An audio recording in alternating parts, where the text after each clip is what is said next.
Oh boy, here we are. Let it get going. Okay. Hi, everyone. Morgan here. So, today we have a very special guest, and I'm going to let him introduce himself real quick. But I'm going to put this here. I don't know if I can pin comments in here.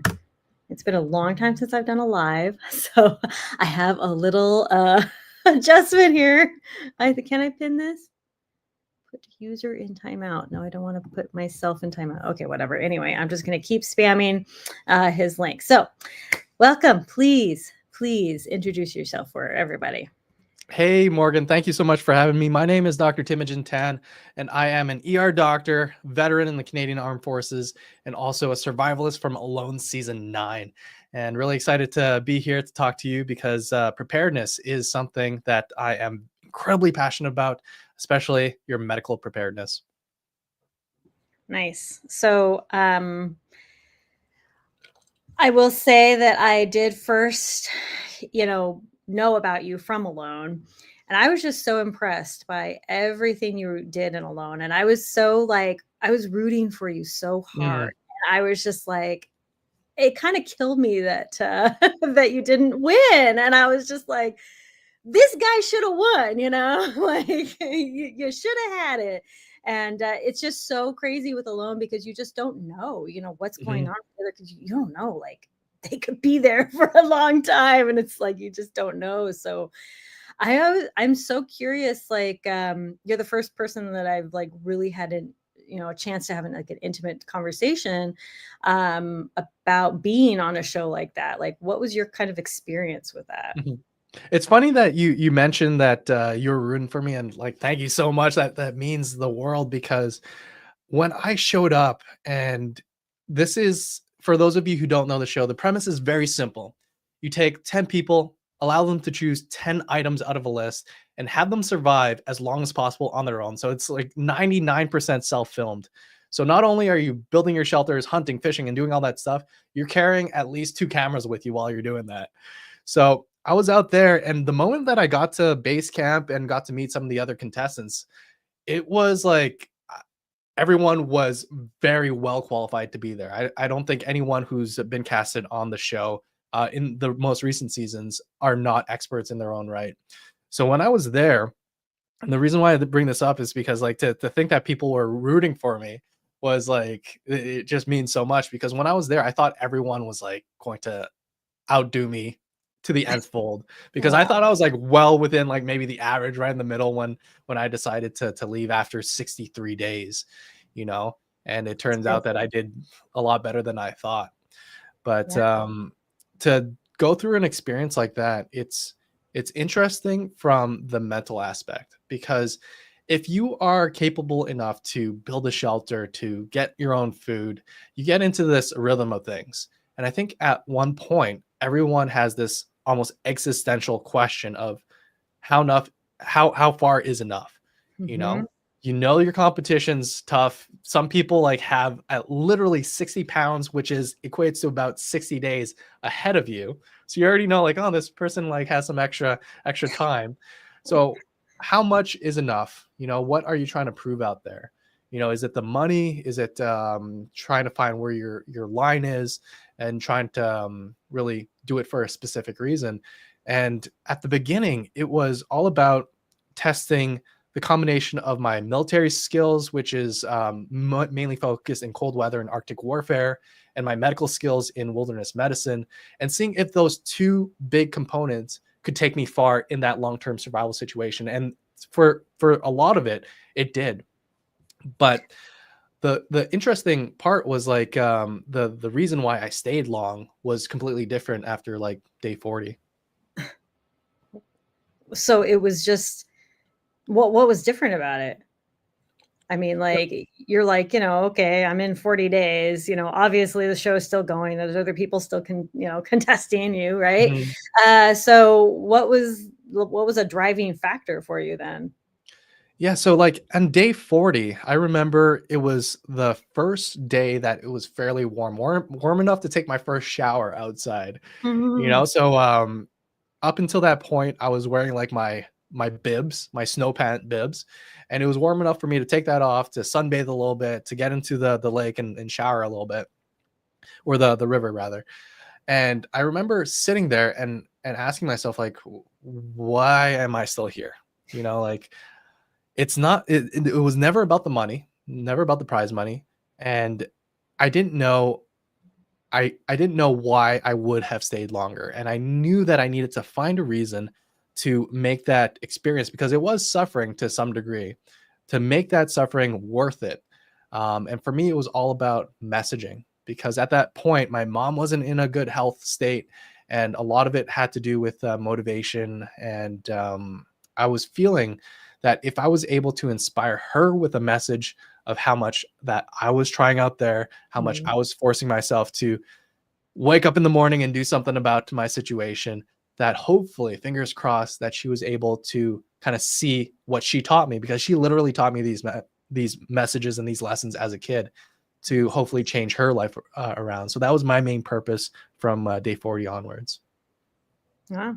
Well, that's some good motivation, I think, for sure. And I think in that kind of situation, you have to have something that's tying you. You know, you have to. Like, it's just Mhm, like I feel like doing it for the money is not enough. Like, that's just to suffer that much, because like you said, it is suffering, and it kind of is, because you mhm. have limited tools, limited resources, all these things, especially when winter hits and it gets a little harder, and so yeah, it's very challenging, and you have to have something that's going to hold you to keep you going. And a lot of these people, it's like family and stuff like that, but man, Mhm, like even the most qualified people, they tap out so early because they mhm. don't realize just how challenging it really is. Was there anything in there that we have some questions here, but just Yeah. one last thing for me.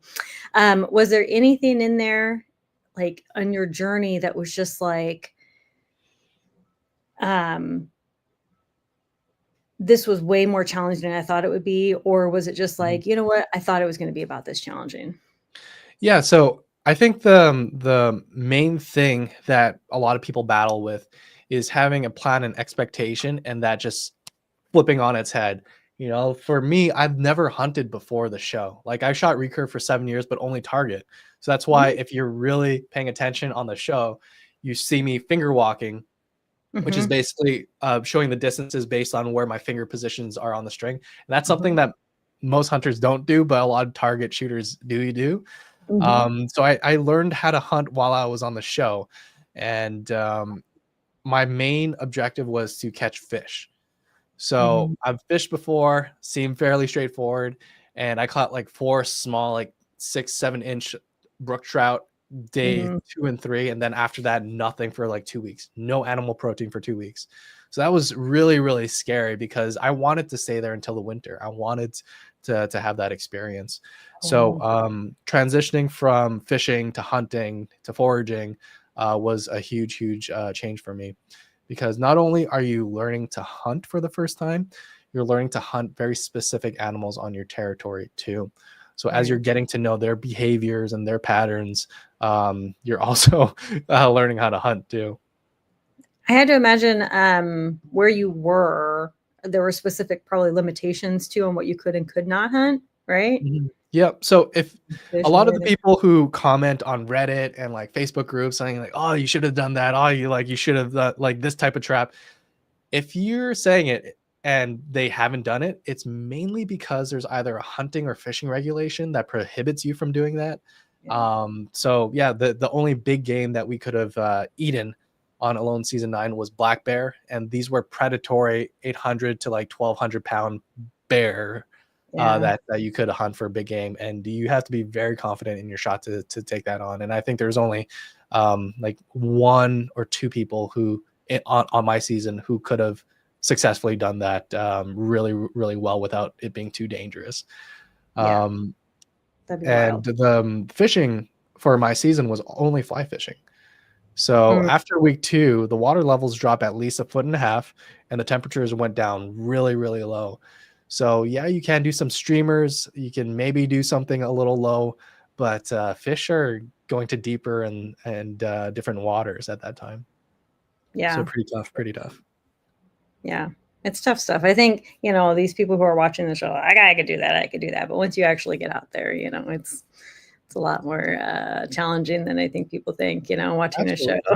Absolutely. 'Cause, I think a lot of people haven't had that stress of not only doing the thing. So we have a lot of hunters in the past, a lot of ex-military people who are tough Mhm. individuals who've done incredible things in their lives and for our country, that haven't experienced doing that same level of toughness on a starvation diet. You know, it's completely Mhm. different. Your brain doesn't work as well. You feel a lot more weak and unclear. And yeah, you make mistakes out there. I think everyone makes mistakes out there, including Yeah. myself. Yeah, I remember watching, I don't remember his exact name, but he spent so much time building a shelter, and it was like the thing that he was really devoted to. And then but he wasn't finding any food, and he was drinking water, but he was not finding any food and that kind of thing. And so after a while of just like dedicating to this shelter, he was slipping and falling, and he was so tired, and he was just like, I've made a mistake. I've spent so much time trying to build this amazing shelter, but I've Mhm. done nothing for food, and now I'm weak and all this stuff. And, I mean, you want a really good shelter, winter's coming, you need a good shelter, that kind of Yeah, thing. You want a good shelter in general, but like, yeah, I'm sure it was really hard to separate your time. absolutely. I have to get water. I have to, Mhm. I mean, you're having to do literally everything yourself. Yeah, there's definitely a difference between like bushcraft, camping, hunting, reading books, watching YouTube videos, and doing it for real in an extended amount of time. A Mhm. lot of people don't know the caloric requirements for a lot of this stuff, and they don't know how that feels on their body as well.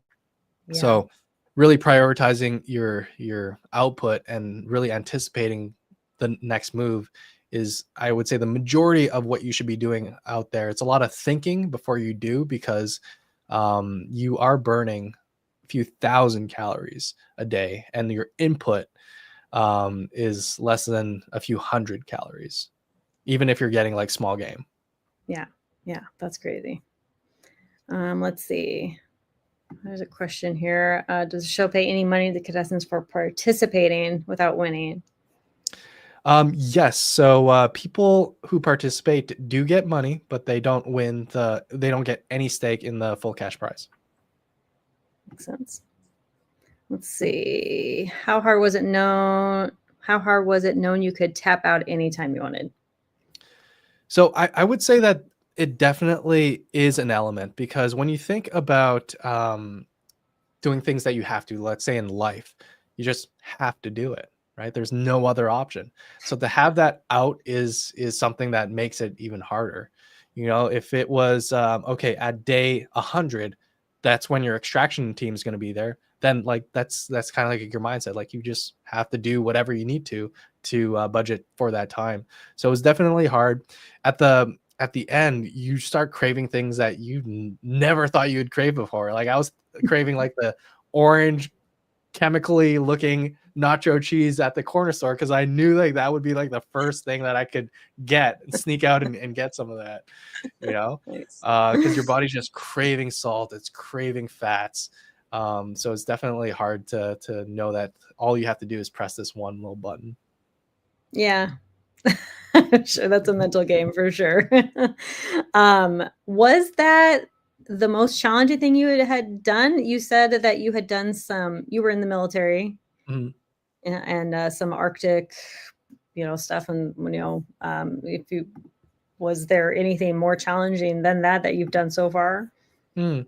I I think it was challenging for different reasons. So like Yeah. when we think about like a physical, like have I done things more physically demanding? Yes, absolutely in the military. Have Yeah. I done things more emotionally kind of challenging? Yes, definitely med school will put you through its paces, and like there's a lot of mental health issues with people going through medical training. So definitely that was like I would say more tough. But because I've done a lot of those tough things, it made the experience, the perspective that I was coming from into that experience was a lot different. You know, like I've been homeless before, and my mindset in that homeless state is you're worthless. You deserve like that status in that place, Mm. versus a similar situation where I didn't have a roof over my head, I didn't have food, I didn't have anything, but I was comfortable in my own identity, comfortable with my own self-worth, and I was doing it for a purpose, for a greater purpose.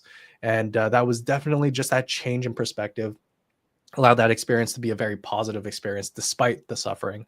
And I would say that the only thing that I would think that ranks it as the hardest experience in this one category is the starvation factor, because it is something, it is a type of pain that I would not grant on my worst enemy. It's like a void that you can't touch. Like no matter what you do, it's just there. And what's worse than the starvation pains and that type of process is the craving. I think the craving pains was worse than the starvation pains, because yeah, you would eat a meal and be full, but you still had like pains in the middle of the night, saying like you just needed this one thing that you were craving. Right. I mean, in that sort of a scenario, just because you're eating and kind of full for that moment, you still weren't getting enough calories and things like that, just on a general basis. So it's just like a constant fight, right? Mhm. Yep, constant fight indeed. Well, I think it was your season. I'm getting a couple seasons mixed up, I think, here, but I think it was your season. The winner, he won based off of just drinking water and sleeping, right? I can't remember his name. Yeah, so the winner for my season, I'm not I think he maybe got one thing or he got some fish as well. Yeah. But his strategy towards the end was basically to hibernate. Yeah. And I think he anticipated the season lasting a little longer. So from what I know about Juan Pablo and his, Mhm. what people don't know is this is his third time doing something like this. Oh my gosh. So he did 100 days by himself, and then I think he did over 60 days with his partner on starvation rations. And this was his third time around. So he knew what his body was going to do. He anticipated a lot of things. He brought some modifications to his equipment. So he had things. He was ready to win, and he was dedicated to win. And I think what he was doing, and he did explain it to us afterwards, is it was intentional fasting, strategic fasting. So Mhm. if you are in the middle of a snowstorm, it's not a good time to hunt. It's not a good time to fish. You're going to be exposed. You're going to be losing a lot of calories from the snow. It is technically a really good time to schedule a fast, to go into that hibernation mode, because if you're expending a bunch of energy, a bunch of the resources at a very low priority time, then you're losing days. So Right. every day that I was out there, like I was probably losing about a deficit of 3,000 calories. So that's a pound and a half a day. So if you can limit that, that might be an extra day on your belt. So he was very strategic about it, and I think he was waiting for a good kind of like trapping time or something like that, where you could see Mhm. sign of hares. I Yes. think some people did have some hares on their plots of land, Yeah. but during a snowstorm and some of the nasty stuff that happened towards the end of my stay there, not a Mhm. great time to hunt. Right. Yeah. So it's not much you could do. Um, Yeah, yeah. Just makes not for great TV. right. That's true. I thought that was a very interesting strategy. When I first saw it, I was just like, this guy's crazy. He's nuts. He's going on the he's going into hibernation mode. And at that Yeah. time, I don't think I'd really ever considered that as a survival strategy. But I mean, it Mhm. kind of makes sense, and. Yeah. But I wish it lasted longer to see if yeah. he would have done anything different, if he would have done more trapping, if he would have done more hunting or something like that, or if he was just gonna wait it out to the absolute end just with that strategy, because he had the most weight on all of us. He had over Mhm. 60 pounds. Yeah, I bet that makes a lot of difference too. Like Huge I'm difference. super skinny and I'm like 120 pounds and I always think I could go on alone and I'm like, I gotta gain some weight before I go on alone. Oh yeah, yeah. I'd You gotta recommend like it if you're trying to be a challenger on alone, like at least 30 days. The producers say like if you can't last 30 days, then like I wish you could. I hope you will. yeah, So 30 pounds, at least get 30 pounds. That'll give you at all least in a 20 day. days. Yeah. Wow. That's why like I am a little more chunkier than my baseline, and I'm okay with that. Like having Right. that extra 15 pounds, like I'm okay with that now. Now this is a survival strategy. We gotta gain a little extra weight for Yeah. that survival strategy. I like it. Okay. but as a doctor, like, I mean, how, I work out fairly well, and my blood yeah, pressure is great, and my cholesterol levels are excellent as well. So I'm still active. I just carry a little bit of flab over here. right. Nothing wrong with that. Yeah. So you are and you're an actual doctor. You've gone through med school. You are a doctor. You are your main focus on helping and teaching people is not just survival, but also like first aid and medical training, correct? So the whole goal of survival doctors is to get the everyday person who might be into outdoor stuff or just might be someone who has people that they care about, that if they got into an accident, they are the type of person that would want to save their life. Because let's be honest, in most places, especially if it's a true emergency, the ambulance is not going to get to you faster than like 3 to 5 minutes, Mhm. unless they're like really across the street. And in Yep. those 3 to 5 minutes, you can die for a lot of the common things in those medical emergencies. So the whole purpose, the stage one of survival doctors, is to get these people knowing how to manage medical emergencies in these resource limited situations where help is not on the way. So that's our Mhm. primary goal. But in the spectrum of what we are trying to accomplish over the next decade or so is to get as many people access to high quality, in-depth knowledge of medicine without needing to become a doctor. All the relevant stuff that you might need to know as a mom, what you would need to know as a parent, what you would need to know for common things that may affect your life, Mhm. so that you can make educated decisions about your health, whether you should go to the ER, whether you should be asking your doctor, or really kind of having a thought of like, okay, my doctor did this, and I still haven't figured out that thing that's bothering me. Why Right. is that? So a lot of our students who have access to our course and our curriculum have that ability to ask that question to me, and I'm Mhm. able to either answer it myself or contact my pool of experts to say like, okay, this person has this genetic kind of abnormality and they're suffering this. What do we think it is? And then we can kind of give that information for free, basically, within our community. And I think that's something that a lot of people don't have access to, if they have access at all to a physician, because a lot of people don't have family doctors. A lot of Mhm. people go to the ER for their primary care. That's the case Mhm. here in the majority of Maine. And that was the case when I was working in the ER in Canada as well. Yeah, I think the state of healthcare right now, I think, I don't know across the globe, but definitely in the US, is I'm gonna say unfortunate, Mhm. because that's kind of our scenario, like we don't really have a we not really, we don't have a primary. Our kids have a primary and that's about it, pediatrician. Other than that, like we don't have a primary, and if we got to go do something, sometimes when something pops up, we have to go to the urgent care or something, and they just take care of it, and that's it.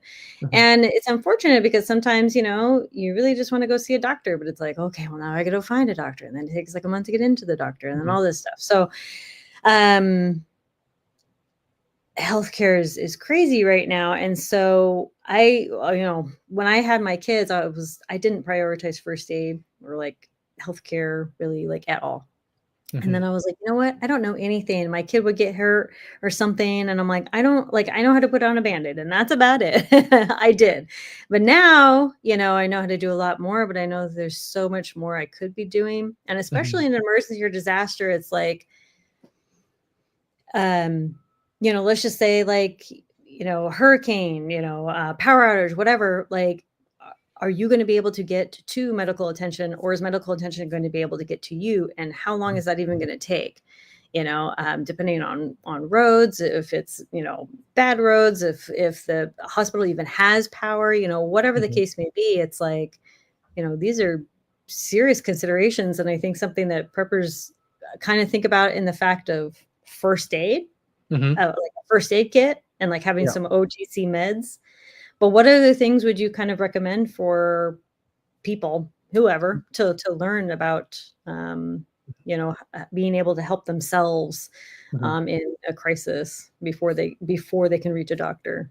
Absolutely. So you met a lot of real points, because I was there on Hurricane Helene the day before it hit in North Carolina, and it was a realization. A lot of my friends down there, like they're not preppers, right? And they sat within 24 hours, they had zero access to power, zero access to water, zero access to food, zero access to healthcare, Mm-hmm. and they had no preparations.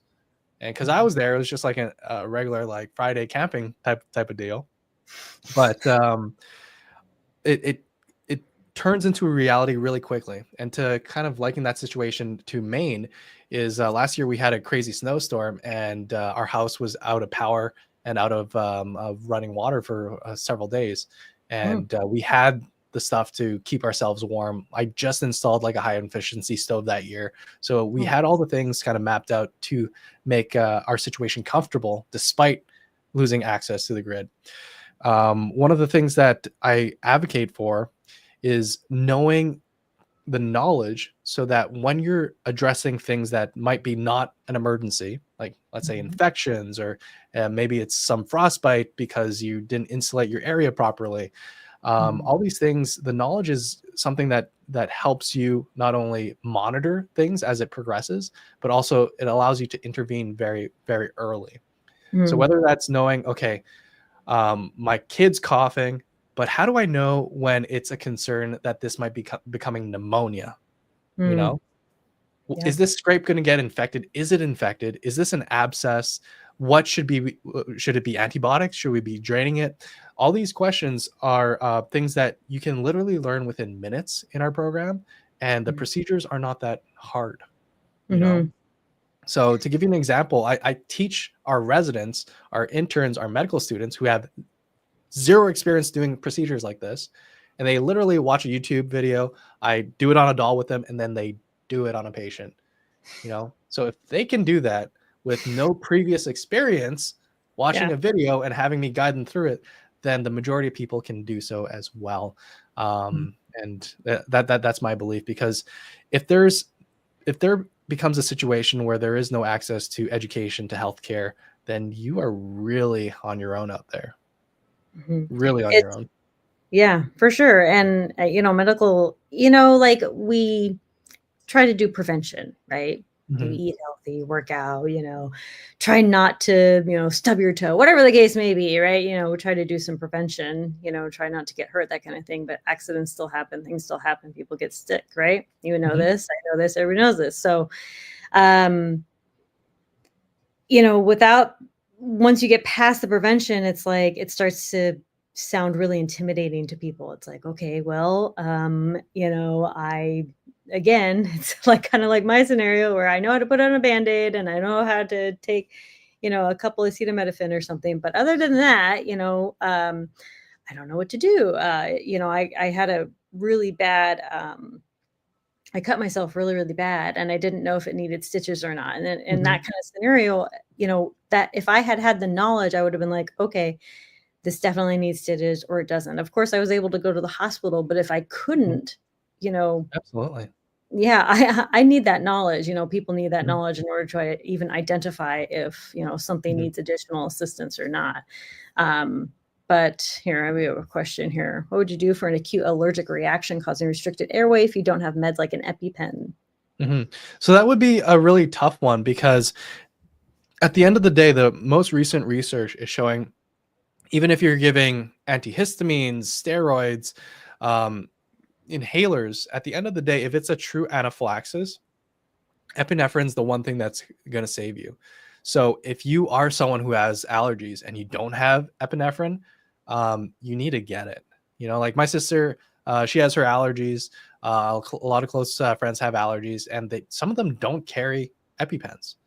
Mm. They don't carry that, and that's something that will likely kill you. And it is pricey, but one of the things that I'm hopeful for is there's a new formulation where it's epinephrine through the nose, that has similar effectiveness, and I'm not sure how much it is. So I'm curious if that's going to be less, because it's less of that injection system. So for that restricted airway, things that you can do, definitely the antihistamine. So people have access to non-drowsy allergy medications or the older Benadryl type of drug class. I would do that before anything, and then getting that person to a hospital as fast as possible. But you do want to have epinephrine, and sometimes even if you don't have allergies, you can still get epinephrine as well. So through Jace Medical or through Duration Health, those are two organizations who give pharmaceuticals out that I'm involved with, and you can get EpiPens from them as well. Ooh, that's good to Yeah. know. I'm part of Jace, but or Mhm. not part of, but, I Yeah. promote Jace as well. Love Yeah. Jace, but Mhm. yeah, I didn't And know they did. another That's one great. thing that I think is a really cool thing that's part of our community as well is that I'm licensed in multiple states and in 2 countries. So we have communities both in the U.S. and in Canada. And one of the things that I can do is, hey, you have a kid with allergies, or you're a teacher or provider, I can simply call your pharmacy and prescribe you your EpiPen.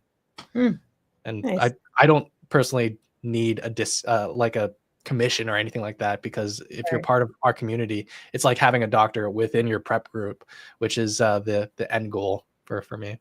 Yeah, so I just joined your community and I'm actually super stoked. I've been a huge fan of yours for a long time. The information you just put out on social media alone is really amazing. But once you get into the community, it's just like you have worked so hard on the content you put out, and it's really obvious. Like, you have so much good content. I'm actually a little overwhelmed by it. Like, I'm so excited to, like, I haven't even dived in because I'm like, oh, I could have like a dedicated like several hours to get into this. And I'm like very excited. I see all this stuff, all these courses and things. So but it's a lot of knowledge that you have put together based Mhm. off of years and years of experience and things and helping this community.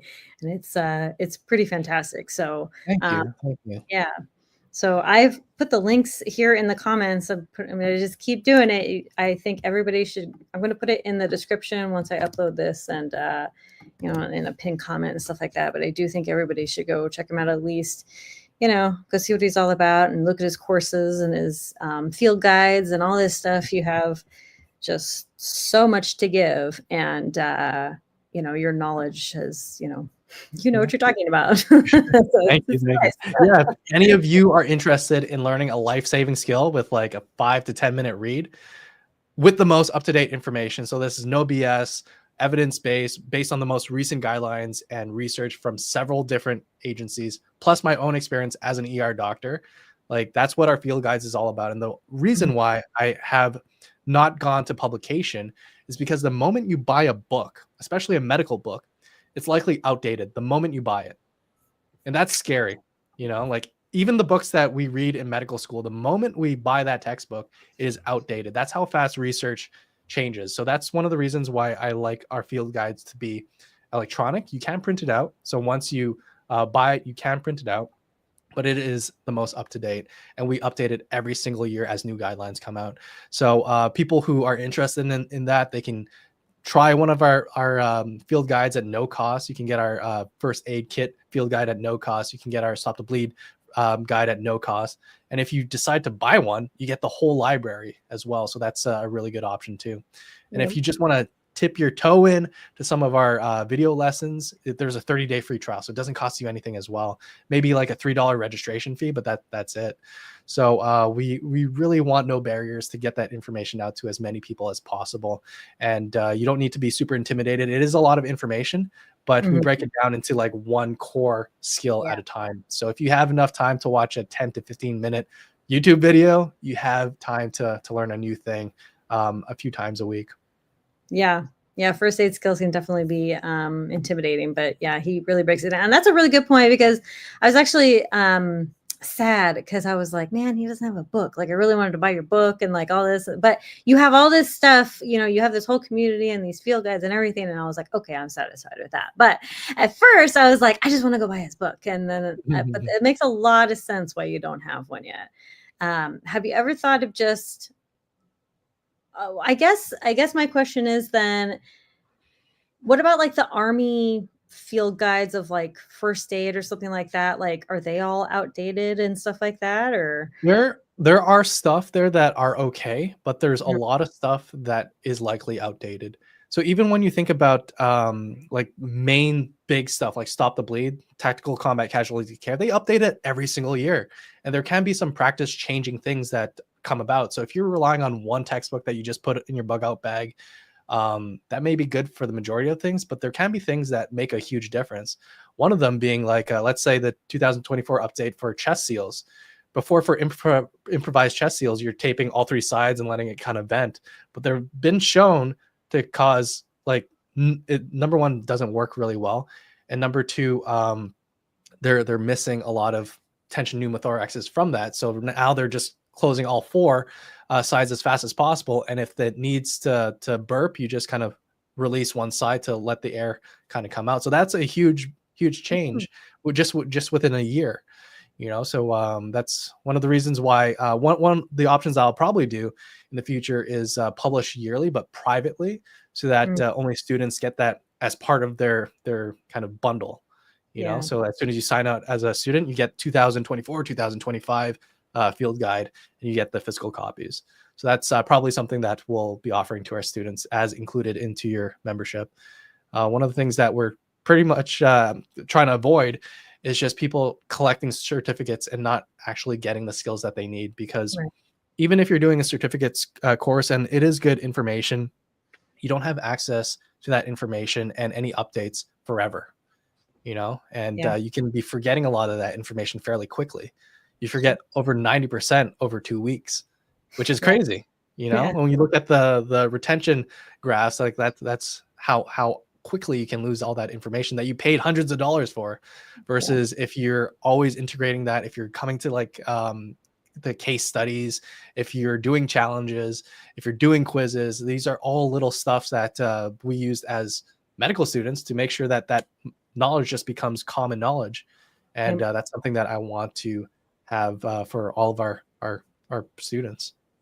Yeah. So I homeschool my kids, and everything you're saying, I'm just like, uh-huh, yeah, okay, well, I get it now. I understand why, it's so frustrating, as a teacher sometimes you're just like, they're not retaining anything. It's because you have to, either do it in practice over and over again, Mhm. or you have to, constantly be reading it or doing something with it over and over again. It's, very rarely is anything in life just a wham bam, one time done. Mhm. Um, it's, and that's especially with preparedness and anything, you have to do it. I hear a lot all the time with people that are just like, yeah, I started a fire once in my life. And I was like, that's cool. When was that? They're like, oh, Yeah. about, I don't know, 5 years ago or something. I'm like, that's cool. So Yeah. you want to like maybe start with another fire, like, Do it in the rain. Do it in a different environment. yeah, yeah. And try it a million different ways. I think it was Cody London that said like, he was like, I've done 1,000 fires and every single fire was completely different, something like that. I'm Mhm. butchering that quote, of course. But yeah, and I think it's going to be very situational with everything. But if we don't have that core knowledge and the core information and the core skills, then you only go back to what you know. And if you don't know anything, you don't know how to do it. Absolutely.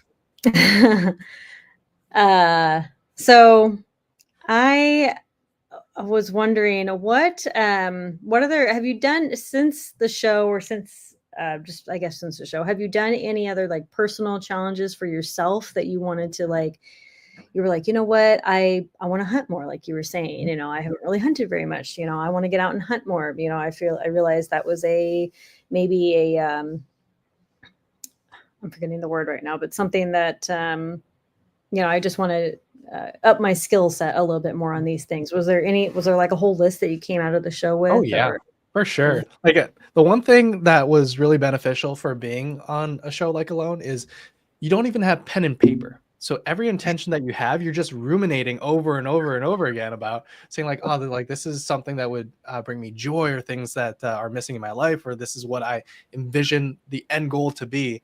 So Yeah. I did a lot of that on the show, and I ended up getting into rifle hunting, so, Mm, and long distance shooting as well. nice. So Benji, who's one of the co-contestants on season 9, he's a hunting guide, and he taught me how to shoot at range. So we were doing some predatory control for wild big cats, so like mountain lions and also wolves. So we were up in Idaho in our alpine skis, going up mountains and like scoping for wolves and finding like kill sites and that type of stuff. Wow. And then ended up in Alaska with my wife's uncle to do caribou hunting. So we got one over there. And this year was my first year going out for deer hunting. So that was really fun. And just like the physical fitness of doing something like that and learning a new skill was something that I've been craving for since the show. And it was a huge challenge because when we were in Alaska, it was like Arctic bogs. So Mhm. just walk a mile took us like 40 minutes, like to Mhm. walk a mile in 40 minutes, and to get like a 500-pound caribou across that was a lot of work as well. And Yeah. then another thing that I've been recently really dedicated towards was jujitsu. So I go in at least 2 to 3 times a week and try to stay fit there and just improving that aspect of my preparedness too. Nice. Yeah. Did you ever think, was it ever like did you always want to be a doctor? First of all, that's my first question. Did you always want to be a doctor?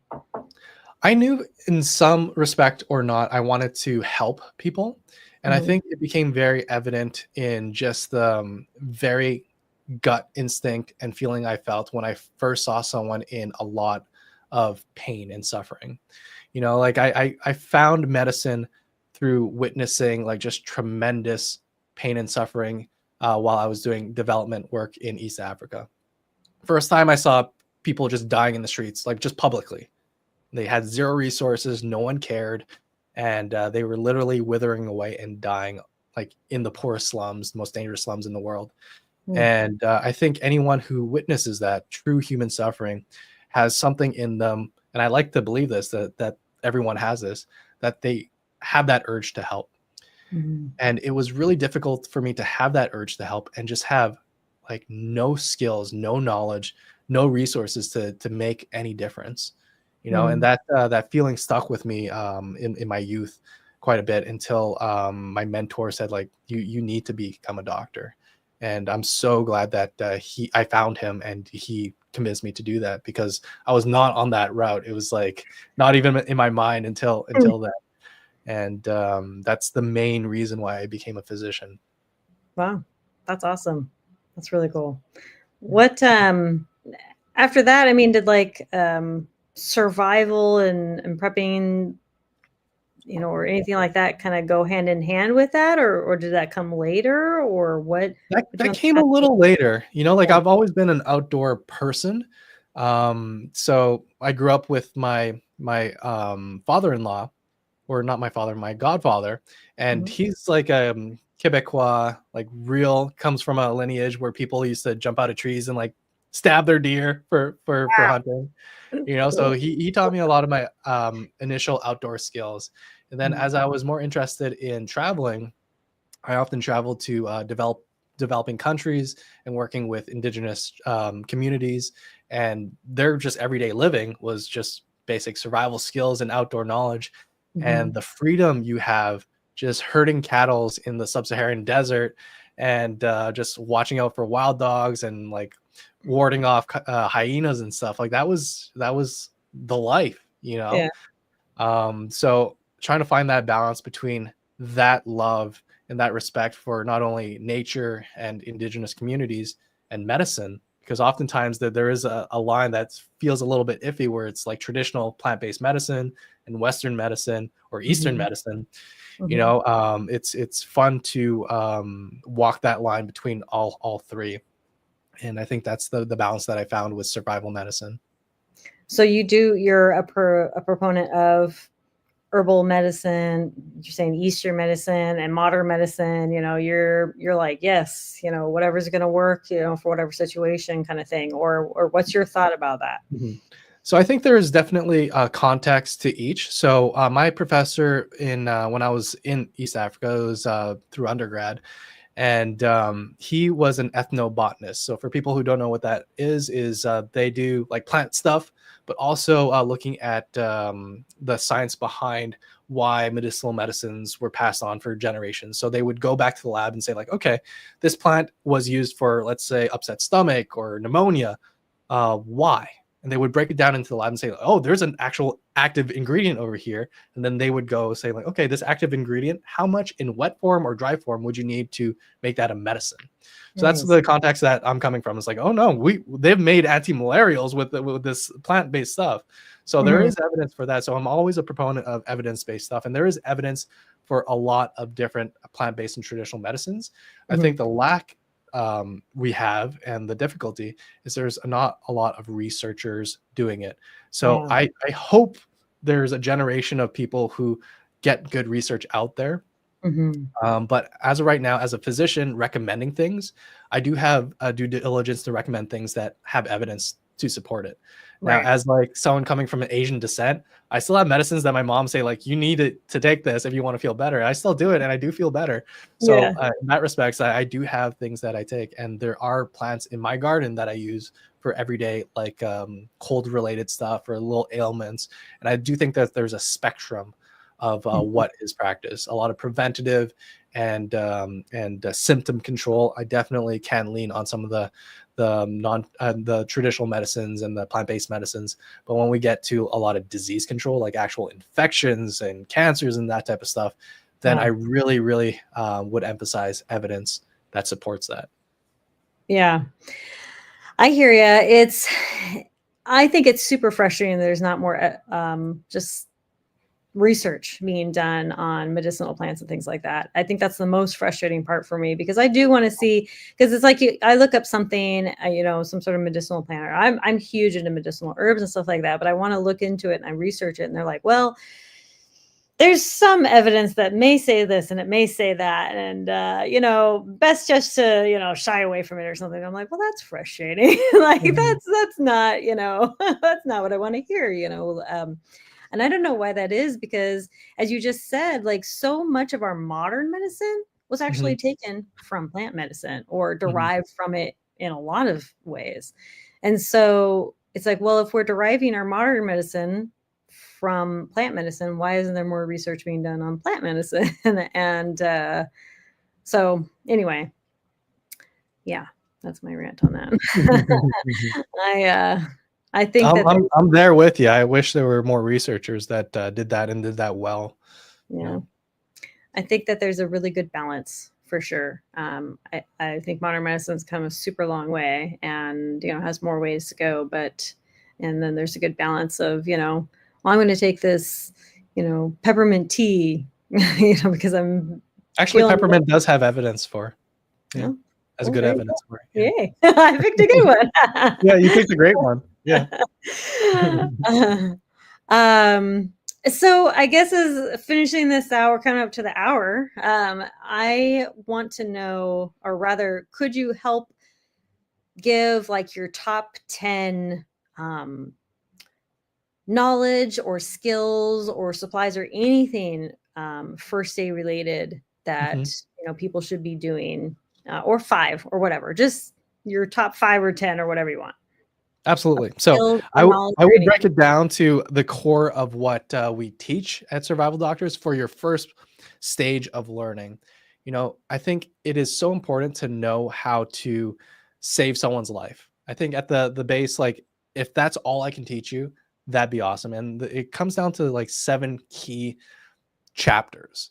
One of them being stopping massive bleeds, both from extremities and anywhere else in the body, how to optimize your airway and how to remove things from your airway. Mhm. And three, breathing problems, how to know what's going on with breathing problems, whether it's a hole there or an asthma exacerbation or something else or a pneumonia. And four would be like really good CPR. Like people who know how to do CPR and think it's just pushing on a chest, there are ways to make it so much more likely that you will restart someone's heart if you make these little adjustments. And hypothermia and hyperthermia, like knowing how to do that really effectively Mhm. is super, super important because oftentimes people don't know that your heart can literally go into a crazy arrhythmia and you can die within minutes just from heat, either being too hot or too cold. So Wow. knowing the symptoms and signs to evaluate that and to treat that also really important. And then lastly, knowing when your brain or your nerves are not working really well, so your debility, that's also really important too, because Mhm. identifying a stroke and knowing what to do after you've identified a stroke will give that person the best chance of coming back as the same person, because sometimes they don't. Sometimes they just can't function, and sometimes their personality is completely different too. So Wow. those are like the 6 or 7 key things that I would say that should be your priority right now. If you want to learn about how to save someone's life or change their life after a severe accident, like that's what you should be focusing on. And really, there's things that you can buy in the trauma kit. You can literally go on our webpage and get stuff. But without those 7 core things, it's Mhm. it's not gonna it's not gonna do you or your loved ones justice. Right. Wow. That was that was great. It actually made me think, I have a almost 5-month-old now and kids, and I think about choking Yeah, constantly. absolutely. It's almost on my mind literally every single time they eat. And like, I make sure to like cut stuff up and be safe or whatever, but it's like, especially with now a 5-month-old, when they start crawling on these things, I'm Mhm. terrified always. Everything's in the mouth. Absolutely. And yeah, so I'm just always like, I gotta refresh and learn how to do, the Heimlich on a baby, and it looks so Yep. violent and all this Yep. stuff, and it's just like, well, you gotta do it, and you gotta learn it. Yep. Yeah, there's actually, I want your opinion. There's this kids choking device Mhm. to remove the stuff from the. I've heard back and forth Mhm.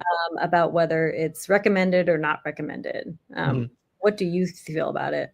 So right now that it is a fairly newish product. So I would say most products I would want to see at least like in the scale of 10,000 or more kind of cases where it has been helpful versus another kind of technique.